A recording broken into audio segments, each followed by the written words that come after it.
Hey, this is Mike, the Erudite DM. Thanks for joining me. I'm really excited to get to show you my second zine, which is called Saints of the Shadowdark.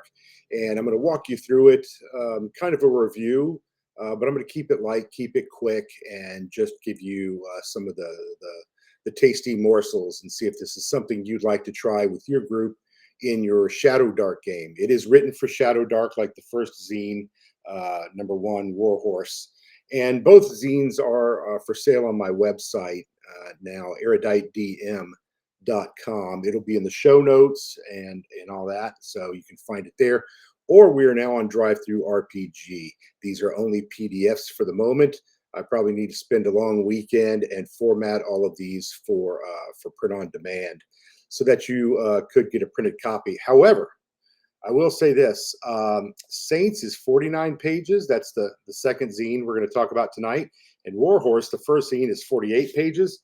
But my wife helped me out, and this was a pretty easy little art project one weekend before I went up to Dallas for North Texas RPG Con. And although it's an A5, okay, so it's actually the size of the colored area, not the white margin area. She just printed them a little larger for convenience and made a mechanical copy for me. But you actually could print this out and have it bound yourself pretty easy just with a ring binder and put a protective, cover on top of it. So again, that's the cover of Saints of the Shadowdark. And just by way of introduction, I'll say I was brought up Roman Catholic, went to Catholic school, was always, sitting through Mass every morning. And I'm talking like first through sixth grade. Was always sitting there in Mass and, watching all the statuary and the Stations of the Cross and all the iconography, which is so important in the Roman Catholic Church. I was always fascinated by it. I was always fascinated by the lore and the stories that went along with who these people were in the early church and into the Dark Ages and the medieval period and beyond. What kind of lives they led, what kind of sacrifices they had to make. And quite frankly, how most of their lives did not end very well. I guess they all made sacrifices for what they believed in and an eternal life to follow afterwards. But that always appealed to me. And though I'm not practicing these days, later in life, I have much respect for the church. And it became a really fertile ground of ideas naturally in my mind to bring some of these ideas over into gaming. And when Shadowdark came out, we had Saint Taragnus and Saint Idris. I really liked some of the things that Kelsey Dion and her team did with Shadowdark, and I instantly connected with some of that mythology and some of the lore associated with the saints and the religions that she presented. So I've written this in such a way that it does mesh with Ord and Getty and Taragnus, as well as Ramlot and Shun the Vile, etc. So you have all of the gods represented, the seven that we know about in the core rulebook. They all have saints from their specific patronage within the zine here for you. So let's kind of jump into it. And by the way, if you like this kind of Shadowdark content and you're looking for ideas, the routine, and it really is much appreciated. I just started doing this earlier this year. It's a fun way to connect with other gamers. If I sell a few of these along the way, wonderful. Maybe it'll help pay for another trip to France or Italy or Germany or Ireland someplace, and I can go look at castles and old cathedrals and then bring back pictures and notes and ideas for all of you. So do like the video, please tell your friends about it, especially if they're into Shadowdark. But you could actually transport a lot of these tables and ideas over to most OSR systems. And do subscribe. Please subscribe. I don't do something every day. I do a couple of shorts a week, and I might do one or two regular videos. And sometimes I interview other gamers, people you've heard of probably, and talk with them about their game systems, because I'm up for other games from time to time. I actually played for the first time the Black Sword Hack this week with it was GM'd by a guy I met at North Texas RPG Con and some of his friends. We played on Roll20. If you don't know, that is a kind of a rules light system that is very Michael Moorcock, Elric of Melniboné kind of theme, law versus chaos in this unbalanced world that's doomed. Really a fun, very flavorful game. I had a great time, but I do play other stuff. Okay, would love to play more Cairn, more Knave 2E. I brought home some Castles and Crusader stuff from Castles and Crusades stuff from Dallas, and I need to play that at some point. So let's see. Let's go ahead and jump into this then. So you've liked, you've subscribed, you're loyal patrons. That's all wonderful, and I appreciate it. Again, here's the print copy. Let me switch screens real quickly, and I will bring up. Okay, there you can see the PDF, and I think I'll just zoom through this then and kind of tell you what my thinking was and what's presented here. It says right on the copy, it is designed for use with Shadowdark, and it does include, like my first zine, each of them has a one-shot adventure in it, and this one is for levels, I want to say 2 to 4. It's funny, I know I act like I don't remember this. I'm actually writing the third zine now, so as soon as you start on the next one, you start forgetting what you just put out before to some degree. Not that I've written that much, stuff yet, but just nature of the beast. I'm sure you understand. So let's see, we're going to go through some legal stuff here. And you can see I've kind of color themed these. The first one had like a dark blue, whereas Shadowdark itself only uses the black and the white. I'm kind of playing with just monochrome colors in the design and in the color theory behind each zine as presented. Here's the table of contents for Saints. And you can see it, skim through it real quickly here. You can see some of the topics that we're going to talk about. Ascension, which is a poem kind of to set the mood, and then Miracles, a table. Then we're going to describe the religious orders. We're going to talk about 3 pages worth of different saints, 1 page of dark saints specifically to cover the gods of chaos, and then dead gods that might still be worshipped. You might stumble across ruins or a fortress or a cult that still worships and remembers a lost god, a dead god from long ago. And it's not part of the core rules, something from my imagination that hopefully you'll enjoy. Then we've got 3 pages of important NPCs that fit into this religious, saintly theme, as well as some common NPCs related to church and religious matters. Then there's the devoted and 3 new classes, the legate, the errant, and the penitent class, as well as some simple naming ideas for your characters. There's 2 pages of holy sites, holy relics, somewhat mundane ecclesiastical gear that you might want to work in or create your own magic items out of, and that's perfectly fine. You and I can be co-creators with Shadowdark or whatever system you're playing, really. That's the way I've always played it, is I take what they give me as a framework, and then I like to add my own flavors, my own adventures, my own setting, and so forth. And you may do some of that, or you might just like pick up and run with what's presented here. Then there's a page, you meet an ascetic hermit, right? Lonely, living out in the desert in a desolated setting. And there's some details there that you can roll up or choose to use as presented in your game. And then we start on the one-shot Saints Beneath Us, which is really cool. I like this idea, and we'll talk more about it. And that's the rest of the zine. So almost half of the zine really is made up by the one-shot. So if you're going to play it, and if you're a player, you know the routine. Probably better if you don't watch this last part. It'll be much more fun for you, I promise, if you don't watch all the details for Saints Beneath Us.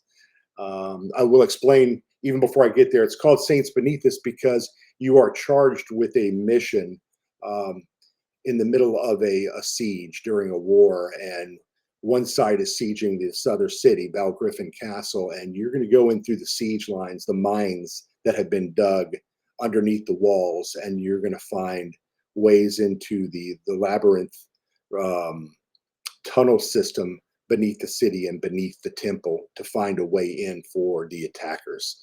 That's your mission. And of course, maybe to clear it out for any big baddies that are waiting for you along the way. So we'll talk about it more in depth here in just a sec. Let's keep moving on here. A little introduction here about Saints Beneath Us. And as always, I make it really clear on my website. You can follow me on X, like me here or whatever. I'm easy to get hold of. I want to be accessible because I want to talk about Shadowdark and I want to talk about these games with you. And I can't tell you, just in the 3 or 4 months I've been doing this, I've had several people that I now correspond with who have given me feedback on tables or on monsters, or on some proposed rules for mounted combat or whatever it is. So it's kind of great to make those contacts. To me, that's all part of playing the game and enjoying the hobby. If it is for you as well, and you have questions or ideas, feel free to email me. It's right there, eruditedm@gmail.com, the bottom of page 4. And if you're wondering what this is over here in the corners, you'll see anywhere in the document, it's on every page. All you have to do is really just click on that button and it takes you right back to the content table of contents page. And this is also all linked as well. So wherever you want to go in the document, you can just simply click on it and ta-da, there you are. Here's Ascension. I like to write these little poems to set the mood. Saint Ronsonard, who is one of the saints I present here, was actually a patron saint in my 5e game that I haven't played in almost a year, that I was DMing for some family members.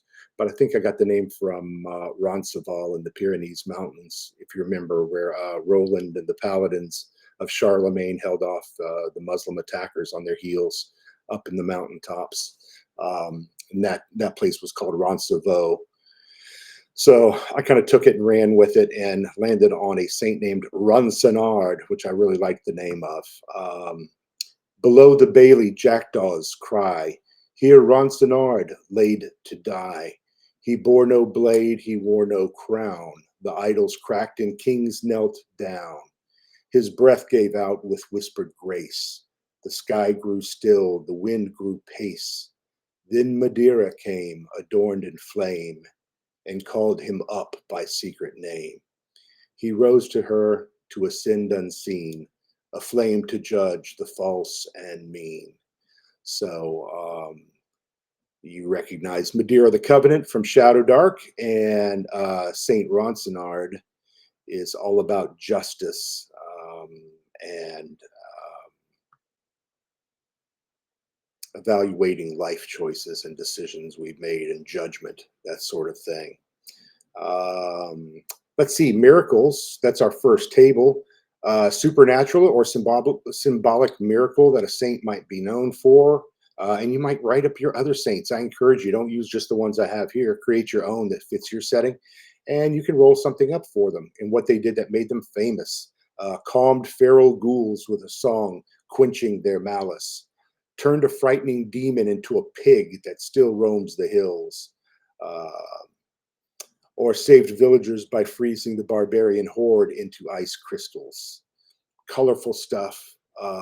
This is very popular and done a lot in some of the systems I like Maze Rats or Knave 2E, or Mythic Bastion Land does a great job of this, Chris McDowell, or Black Sword Hack for that matter. So anyway, good food for thought. Here's religious orders: the Knights of St. Alby, the Leper Knights of St. Lazarus, Orders of the Scarlet Tabard, the Black Fingers. These are legates, scribes, and theologians who judge matters of official church doctrine. They maintain many landed estates near and far, serving many lands and rulers with legal and scriptural rulings. So this is a church order of monks that might occupy a priory or a monastery, or a basilica or a cathedral, but this order is woven in throughout the church order, probably serving Madeira of the Covenant, who's one of the lawful gods in Shadowdark, as you know. There's the Poisoners of Shun, an occult guild of anonymous sage assassins who excel in the application of rare poisons. There's the White Company, which is also one I used in my 5e game. For 1,000 years, these elven knights and archers have defended the cause of Gedi of the forest, protectors of the righteous and the service of peace. So their heart and their head's in the right place. They're more or less good characters, but they are a mercenary company. And they could show up from time to time, or maybe one troop of 50 to 100 of these knights may show up from the White Company. Make it for a fun encounter. So now we get into the saints, and here's the saints on 3 pages. Saint Pamian the Inviolate. There's Saint Roncenard the Trusted. Saint Brigid, Flame of the Hollow Hearth. And Saint Combrinus the Joyous Brewer. I think I've changed 1 or 2 of these names, but it's really minor stuff. You know, you write these things and you publish them, and then you immediately start finding little things or tweaking and changing things. But the latest versions of this document are match on the website or on drive-through, either one. And you can always ask me questions about it. So there's some lovely artwork, religious artwork I brought in there. Second page of saints is Saint Mortimer, Mortimer the Silent, Saint Lampedusus, the Light Beneath the Sea, kind of a seagoing, ocean farer themed saint. Saint Maria Fiore the Impaled, and Saint Isaac the Traveler, caravans and so forth. The third page is Saint Etienne the Pierced, or Stephen. Etienne is Stephen in French, I'm sure some of you know. And Saint Dominique Ostman, who was born a slave basically in the East. He led a revolt with only a rusted chain and prayers and a forbidden tongue. He was flayed alive and thrown into the sea, but his chains washed ashore, glowing with holy fire. He is venerated by escaped thralls, imprisoned clergy, and rebels who swear fealty to no crown but the heavens. So, ideas for you. And then there's 4 dark saints, Saint Philippona, Saint Anastasius, Saint Mordwin, and Saint Regis the Immolator. And you know, big baddie details about all of these. Regis is kind of cool. I like the story there particularly. Regis was a king who cast aside his crown and kin to serve Xeranthus, the fire worm, burning his realm to ash in a holy conflagration. Clad in a mantle of scorched iron, he declared the world unworthy of form and sought to cleanse it in flame. His black censer, ever smoldering, is a relic carried by fanatics who seek the purity of flame. Woo-hoo. So add in some minions and put that together, and you got yourself a great story for your campaign. Map, instant one-shot, or more. And then there are some dead gods. So these are just long departed, forgotten deities, abandoned by their worshippers, unremembered of elder days, and a magic item still left somewhere to rediscover. So there's Xeranthus the fireworm, Oracle of the Black Dragons of ancient Pern. Worm-born horn summons a black dragon. Makes sense. Let's see. Ildor, god of beggars, a scroll for changing tin to gold. That would be worth something in the alchemical world. And then some more artwork to break it up here on page 14. This is actually a map of the monastery near Dijon in Cluny, France. You can see it over here on the left side. The monastery was actually destroyed in the French Revolution. C'est la guerre, vive la République. A lot of that went on in the Revolution. Just like Oliver Cromwell destroyed lots of great castles all over England and Wales, Ireland, Scotland, and so forth. Just a shame. Important NPCs, and again, lots of great ideas for you here. Father Alcoin is a priest of Madeira the Covenant, lawful. He is stern, compassionate, quick to judge, seeks virtue. Alcoin chastened a demonic shadow in the chapel's crypt, banishing it with a blessed lamp, and now keeps vigil against its return. Carries a charred prayer book claiming it survived the demon's fire. Wields a mithril warhammer. Okay, Bishop Raymond Lorcange, who is a servant of Ord. I won't read you all the details. Abbess Leora of Fulham. Mira, who is Getty's voice. Something like an elven hippie girl out in the woods, dancing and singing and doing Luthien things, if you ever read The Silmarillion and Lord of the Rings and all that, Baron and Luthien. Just telling you straight up, that was my inspiration. Next page is Deacon Varus, Venerable Grunhild, Brother Kalen, Torin, the Harvest Warden. Lots of good stuff here, more rich details. The third page is of important NPCs is Fargit, who is actually a chaotic follower of Ramlot, the Pillager, usually followed by goblins and orcs and things. And Fargit is a shifty little goblin, failed as a Nilbog, but has risen to power in his clan, the Chop Noses. A charismatic demagogue among his own, he rouses them to passionate action, raiding settlements. Taller than most, with sallow grayish-green skin and a missing his nose, he seeks heads and flesh to sate Ramlot's bloodlust. So personalities you can plug into your game. Xanthes, who's a chaotic follower of Ramlot as well. Honor, servant of Shun the Vile, which has witch undertones there. And then I have one page of just common NPCs. So if you wanted, okay, you're in a larger city, it has a cathedral district, and you're dealing with saints and religious orders. What kind of characters would you run into? Well, there's the relic duster, the parchment scraper, the candle dipper, who wax spattered workers, or they're wax spattered workers in church cellars. The ink pot runner, which I love this idea, right? If you're around a scriptorium and they're having to draw every day, they're junior scribes who haul ink to the scriptoriums, probably stain all over their arms and hands. The shrine tender, the bell rope puller, the Templar legate, the prayer crier. They are hoarse layfolk who shout calls to prayer, breed on, their voices cracking. The tithe counter, the almoner's aid, gaunt assistants, distributing bread to the poor before sunrise. Their baskets seem light. Somebody stealing bread, I don't know. Could be. And then there's the devoted. What strange or specific thing the saint is revered for in their unique set of devout followers. So what group might follow your saint if you were to roll up a new saint of your own? Could be people with leprosy and rotting diseases. Could be an artisan group like weavers, clothiers, textile crafts, or woolen arts. Or I remember my mother in her car always had a St. Christopher's medal. Any of you who grew up Catholic, right? You might remember that. For travelers, the patron saint of travelers. So if you roll a 6 on this D12 chart, lost travelers, pilgrims, and those traveling by caravan. Or maybe the restless departed, the unquiet dead, lost souls. There's someone to pray to help with those problems. Mothers, daughters, matrons, and maids, executioners and torturers, and so on.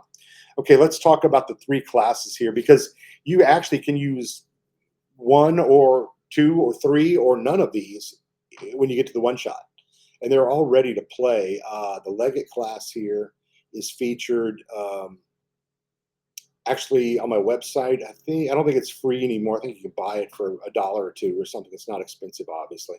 Or you could actually buy it on drive-through. You know, one quick note on all of my classes, I do not do class titles. I could. It's just I never. Some people love them.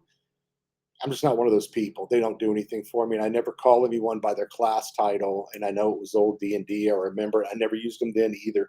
So I think it's just a personal preference thing. If you buy one of these and you really want it, hit me up. I'll write you, some titles for your class levels, your tier levels. First one is the legate class. So this is a learned diplomat, a negotiator, someone who's an official representative of church or a political faction. They're usually cunning, educated, smart, savvy. They are often a skilled spy as well. So they have all of those skills. And then there's some traits for them. They can use their charisma to influence groups or individuals, kind of bend people to their will, but in a non-magic way. And I should say all 3 of these classes, they're not frontline fighters, and they're also not big-time spellcasters.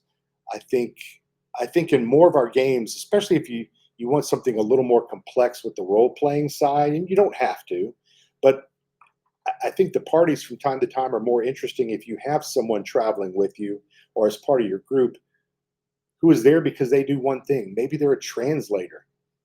Maybe they are bringing a message, a secret message, and only they can deliver it to the person that you're delivering them to. They're bringing a royal message from the king or something, right? So you have to bring this person along, but they're not going to sit there in the front line fighting. They might get into it from the back, and they might have some spells or something. But I didn't write these as spellcasters or predominantly fighters either. You can see the hit points are rather low.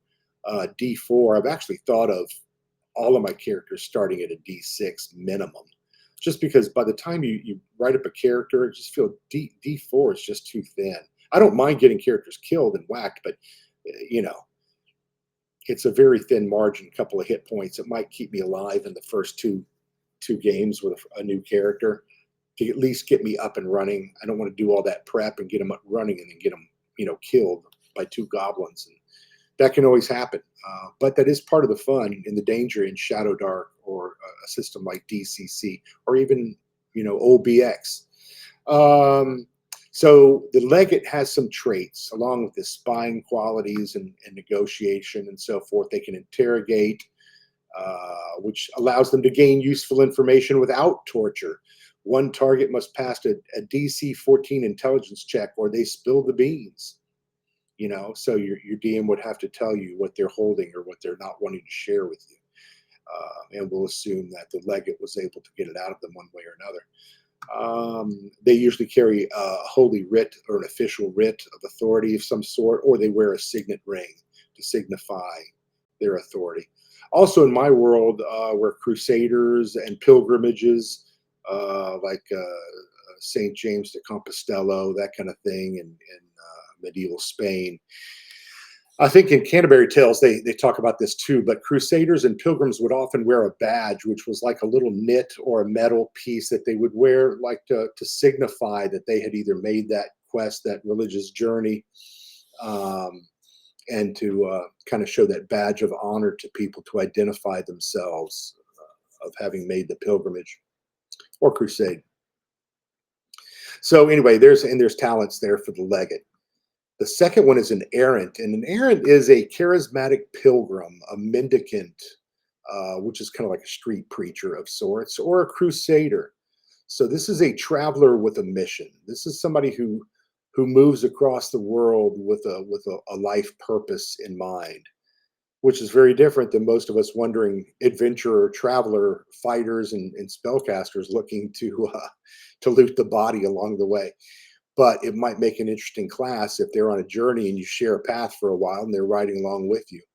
They can be all alignments. They can use a staff, a spear, a dagger, and wear some sorts of lighter to medium armor.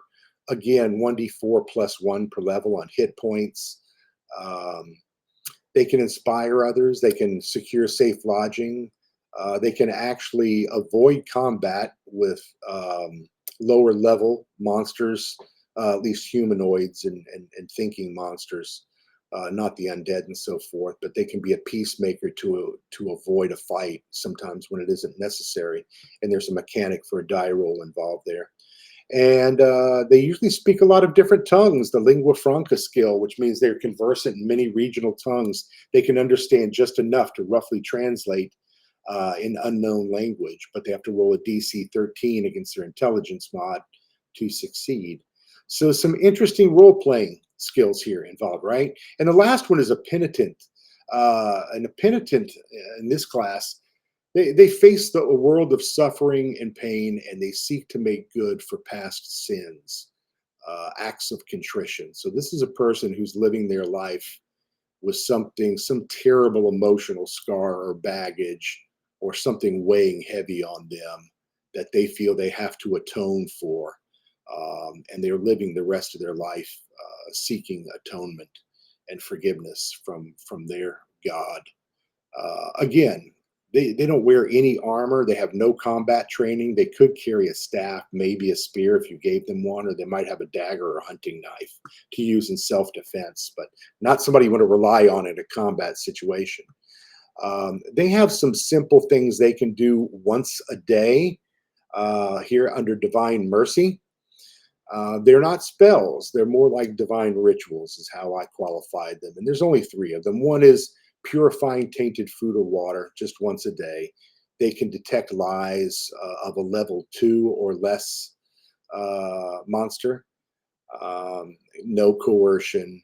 The monster has to speak with them willingly. And they can tell whether the monster or the humanoid, the orc, the goblin, what have you, the gnoll is telling a lie. And the third one is they can render medical aid once a day with bandages and remedies, folk remedies, what have you, to restore 1 hit point, only 1 hit point. So if you need to stabilize a character who's gone to 0, they could at least get you 1 hit point, get you conscious again until there's more serious healing on the way. So those are nice. And then there's sacred burdens. The penitent carries a relic or a cursed item that grants passive effect, but imparts a physical toll. So this is kind of a 1 step forward, 2 steps back kind of scenario. The example I give is they have a spiny coral bracelet that adds +1 to their armor class from divine protection. That's great. But if they start running, they start bleeding because it starts scratching and digging into their skin and muscle, and they lose a hit point. So kind of a nuisance. So I like the idea of sacred burdens. I give them some magical, beneficial item, but there's also, a negative associated with it as well.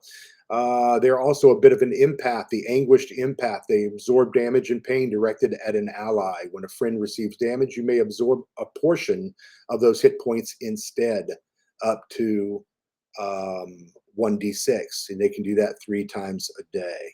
And maybe we need to put a DC check in there against their wisdom skill to see if it works or something. I'm open to that discussion if someone wants to play this class and try it. I have not been able to really play test the penitent yet. So I'd be anxious to hear from you about that. And then we're going on, what's my time here? We're at about a half hour. I'm going to try to wrap this up. Then we go into naming ideas, okay? And these are just, you can combine these columns. There's 3 columns, or just pick A, B, or C and roll your 20-sided die, and that's your name for your character or your NPC associated with your saints and religious theme. Fun stuff. There are holy sites, 2 pages of holy sites. The cinder pillar of each one of them is associated with one of the saints we talked about earlier. So there's the oath stone of St. Ronsonard, the cinder pillar of St. Pamian, the crossgale cairn of St. Isaac the Traveler, the garden of silver spurs of St. Maria Fiore, and Mother's Hearth at Lachmere of St. Bridget. On the second page, we have the golden ale of St. Cambrinus, the stairs of nails, St. Etienne, the rusted well of St. Dominique Ostman, the vault of silence of St. Mortimer, and so forth, lantern reef of St. Lampedusus.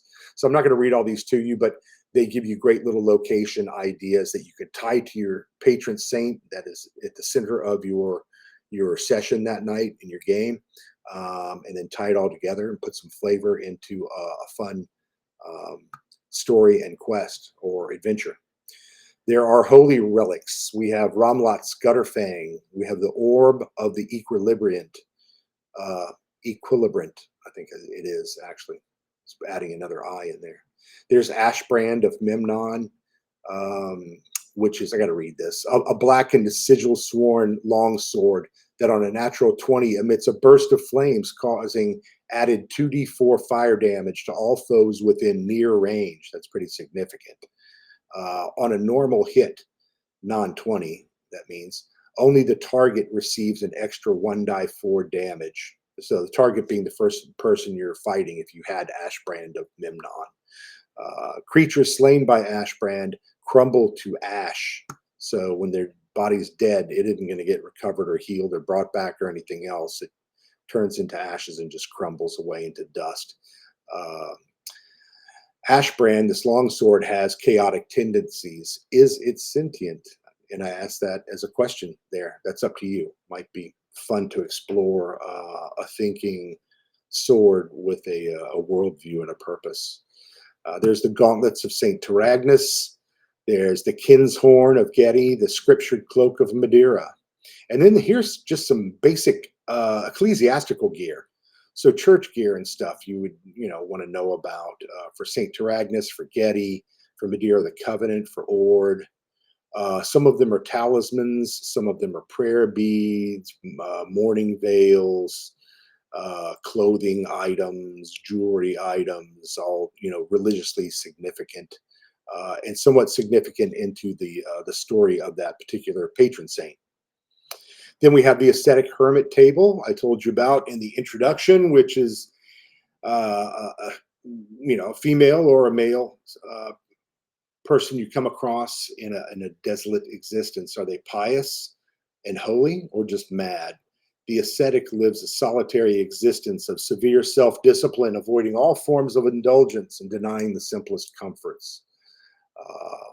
I love this one. A fallen knight mysteriously appears naked in the heat of battles, calling on his god without weapon or armor, just kicking and punching. That one was partially inspired by Lancelot at the end of Excalibur in the final battle, where he just shows up like some wild nut with long hair. He's out there kicking ass after all these years. So that's a D10 table, or you can just pick the one you want. Pick, if you're the DM, pick the one you want to use in your adventure. Then we get into Saints Beneath Us. And I think I told you it was for character levels 2 to 4. I lied. I'm sorry. It is actually 3 to 5. I'm getting it confused with the one I'm writing now. So it's a one-shot. Although before we start, let me tell you what happened with zine number 1, which is the one about war horses and travel, mundane travel, wagons, war horses, ponies and rounceys and mules and all that kind of stuff.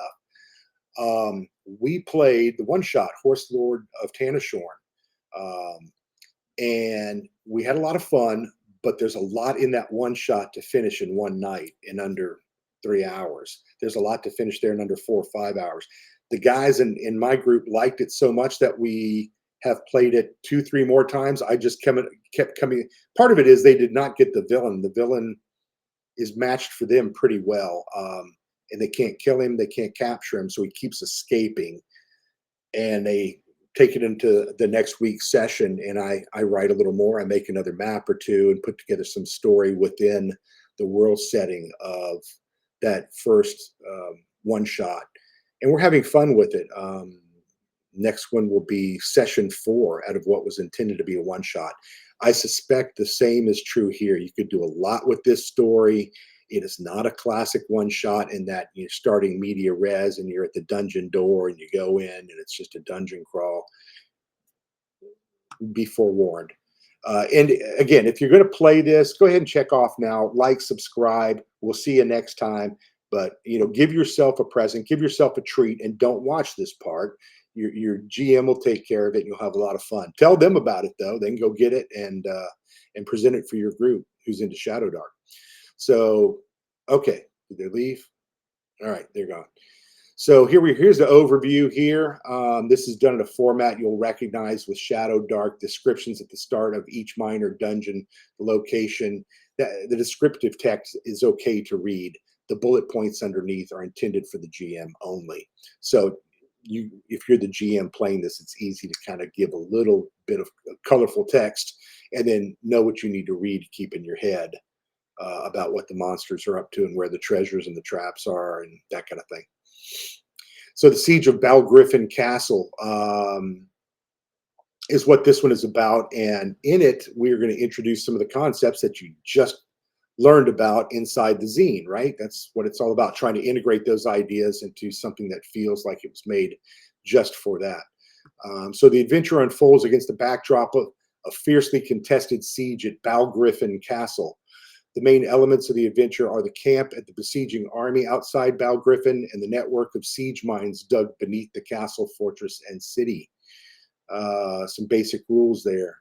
I have a couple of you could classes. A note on classes. You could use the ones I present here: the legate, the errant, or the penitent, or you can choose the Knight Lancer class from my first zine, or You could use anything, obviously, from the core rule book or from the cursed scrolls. Or, for that matter, if you're just not happy and you got to use Chubby Funster's Player's Companion, do it. Pull something out of there. His stuff is all solid, and that's a great third-party supplement. But GM and players should kind of agree on the house rules up front, how you're going to develop your characters and classes. So I don't want to tell you too much or spoil this for you, but there's a page on GM advice, what you need to know, secrets and things like that, how they might play out. Again, if there's no players here and it's just us GMs, I have a mechanic in here, a very simple one, where you do a roll with each player privately before you start the game. Because this is going to involve some very tight, narrow confines underground, I think it'd be really fun to have each person roll a die 6, each character. On a roll of a 1, that PC suffers with claustrophobia. And there might be instances here where they just do not react well underground. And you can have them make some rolls at certain points. If everyone is clear and nobody has claustrophobia, so be it.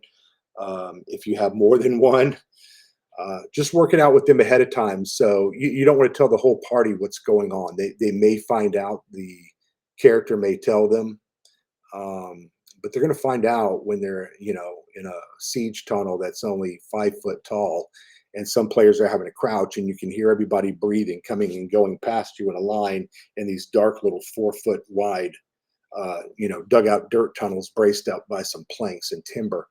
A very scary setting underground. So let's see. Ratchet up the monsters if you need to. If you have a pretty strong group, more 5th level. If they're more 3rd level and a little weaker, then adjust the way you see fit to make it fun for everybody. The besiegers, the defenders of Balgriffin, always cry Saint Bertrand or the White Rock when they attack, and that is because they defend. Their patron saint of the city was Saint Bertrand, and the temple inside the city was called the White Rock, mainly because it's all built on, oh gosh, what was it? Not limestone.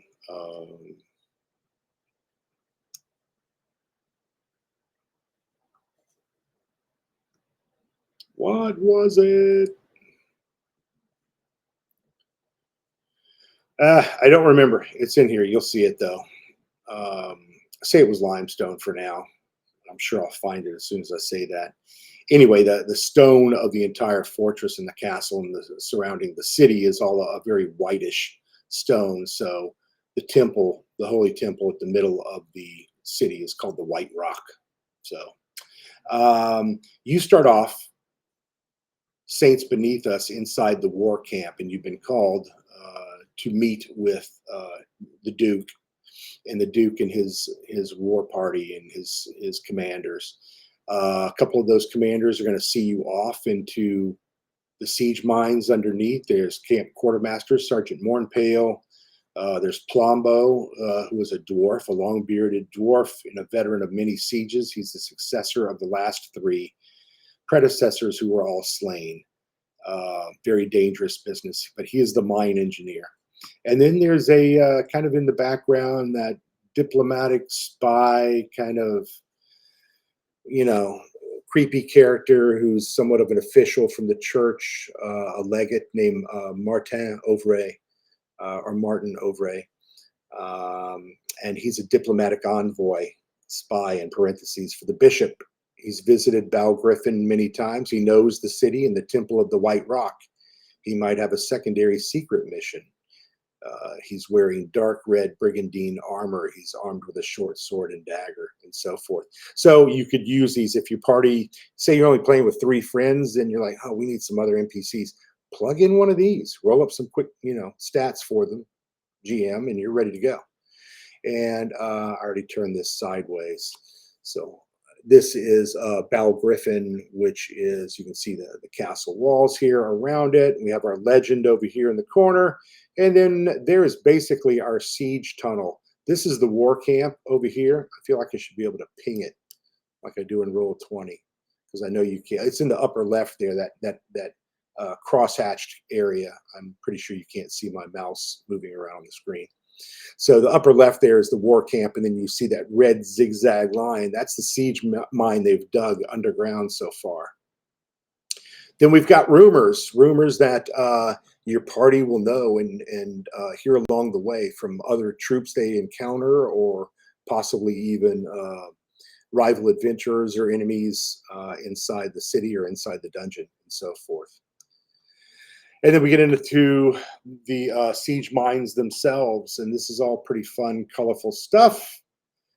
Oh, you know what it was? It was dolomite rock, not limestone. I'm sorry. Dolomite comes out like a very white. It was very popular in the Middle Ages for carving and using for stone fortresses, castles, and so forth, churches.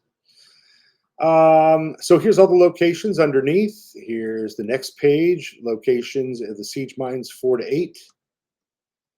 And there is actually a hand-drawn map by yours truly. And don't mutter under your breath. Yeah, it looks like it. I kind of came out, I kind of did this because I couldn't design anything as fast as I could do it myself by hand. I still like drawing maps by hand. It's fun for me. And maybe I should do something more professional for you guys in these zines. But let me know what you think. If you kind of like something that looks like a friend of yours drew it up because that's the way you always played the game, good for you. I kind of feel the same way. But, in time, I may get more professional with the maps and either settle in on one program or have a cartographer. If I made a little money at this hobby business on the side, Erudite DM, I might invest and have somebody do that for me. So you get into the tunnels here, and you can see some of the tunnels broke off. You can see they started to dig one way or another. Number 8 over here on the right side of your screen, that is actually underneath the barbican of one of the main gates to the city. And then this number 7 goes off in another direction that actually leads under the wall. And lo and behold, that's how your players are going to find their way into the lower dungeon through a grotto. And they're going to work their way in underneath the Temple of the White Rock, which is way over their heads, up above. And the way they're going to move from level to level actually is through an oubliette, but not a small one-person dark hole in the ground in the rock where somebody, just basically rots and dehydrates and starves to death, forgotten down there. It's actually a 50-foot wide oubliette with a spiral staircase around it that has a roof or a ceiling on top of it, but it goes up to the upper levels and connects. And that's where your party's going to have to move through. I almost got that kind of Star Wars feeling, from the original movie or whatever it was, Episode 4, New Hope. Or I don't know. I get my order all mixed up. I gave up on Star Wars early, at least the movies. So it kind of has that feeling of like the reactor room, where Luke and Leia are sliding around, and he had to go across with the rope thing. You know which scene I'm talking about on the Death Star. Anyway, don't act like you don't. That's the feeling I was going for here. And down in the lower left here, the oubliette, a giant 50-foot circular oubliette, rises from the floor of the lower dungeon up into the empty black air above you. A narrow 4-foot wide bare staircase rises into the dark around the circumference with no rails. 2 saintly statues face the altar from the north and south walls on opposite ends of the chamber, and so forth and so on. I don't want to ruin it for you. That's the lower dungeon. This circular area in the center bottom of your map there, that's the oubliette. And then I have pages of descriptions and so forth. And eventually your party, if they survive, will find that oubliette, and they're going to work their way up into the upper dungeon, which is a little more civilized. It's still underneath, far underneath the main temple, the main Temple of the White Rock, but there's a lot more chambers and things, and it's more occupied than that lower dungeon. And there's the map. You can see it's a little smaller of the upper dungeon. And then it kind of ends abruptly. The mission is for the party to clear out any, really bad monsters that might block the way after you find a route into the city where they can invade, and they can send the army rushing underneath the walls to pop up into the city and surprise the defenders. So you've got to find that route, but then you've got to, kill any monsters that are really going to block the way or stop the way, or the passage. And then you've got to survive and make it back through the way you came, back into the siege mines without getting killed by your own, friendly fire, and tell the Duke what you found. And that would be a marked success here. That's what it looks like. But let's be honest, this could go in a ton of different directions. You could be at the war camp for a while before you ever have the party go underneath the siege mines. They could be, doing missions all around the area, around the city with spies and, opposite military units, and sneaking into the city incognito, and all kinds of stuff. At least my mind was pretty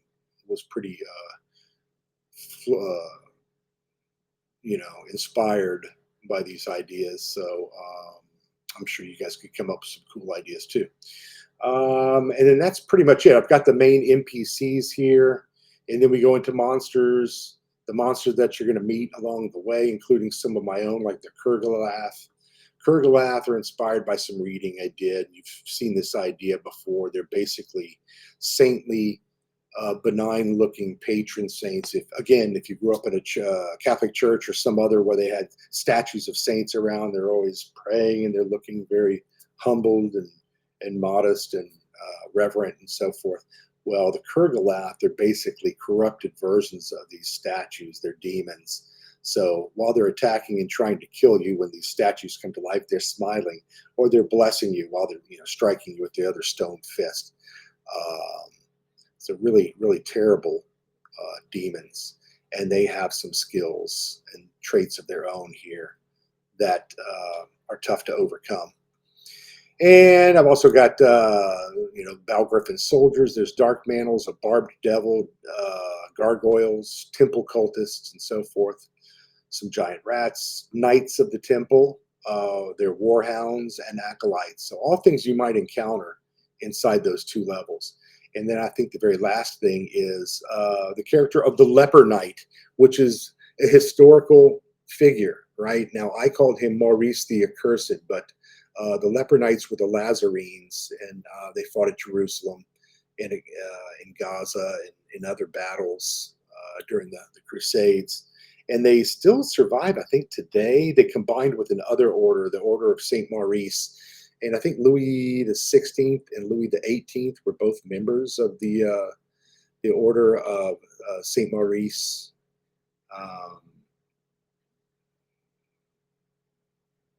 And St. Lazarus, I guess it was called by both saints' names. Anyway, in my game, the Leper Knight is the last. Leprosy is called the stain in my world setting. So these Leper Knights, he basically was the last alive, and he made a deal with the devil, or a demonic patron. So he's sustained even with the leprosy and won't die. But he has to do all kinds of nasty, gnarly things for his demon patron.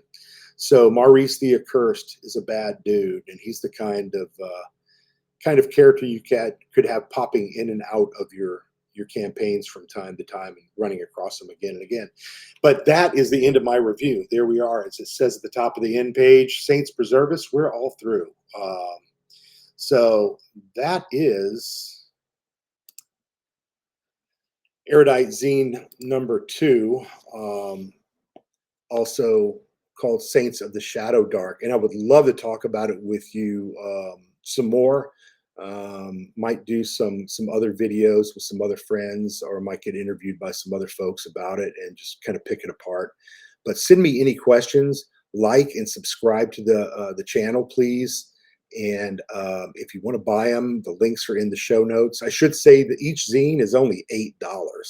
So for $8, you get everything that was included there, plus the maps and the one shot, the monsters, the holy sites, the relics, the saints, on and on and on. There was a lot of stuff there. If you check it out on my website, or if you check it out on drive-through, there is a bullet list of all 49 pages and everything that's included there. So let me know. And if you buy it, tell me what you think, or leave a review, please. And we will talk again very soon. I am busily writing zine number 3, which is called Shores of Airlon, which sounds a little like Ireland, and that's because it's based on an Irish Gaelic um, fantasy setting, Dark Ages, early Middle Ages. There are Viking influences, there are Norman influences, there are sea stories with the Fae and the other world. Um, there are giants, and there are nomads called the Tamaks. And then I've written a lot of unique monsters for that setting as well. And zine number 3, when it comes up, you'll see is more of a mini setting, I would say, than these first 2 zines, zine and a one shot. So this is a little bit different, which is great. You know, I'm not bound by any particular format. I don't mind changing it up. You guys, tell me what you like and what you want to see. And I'll be glad to think about it, come up with some cool ideas. So again, I'm Erudite DM, Mike. Hopefully some of you watch some of my other videos, and I will see you very soon in the near future. Thanks a lot.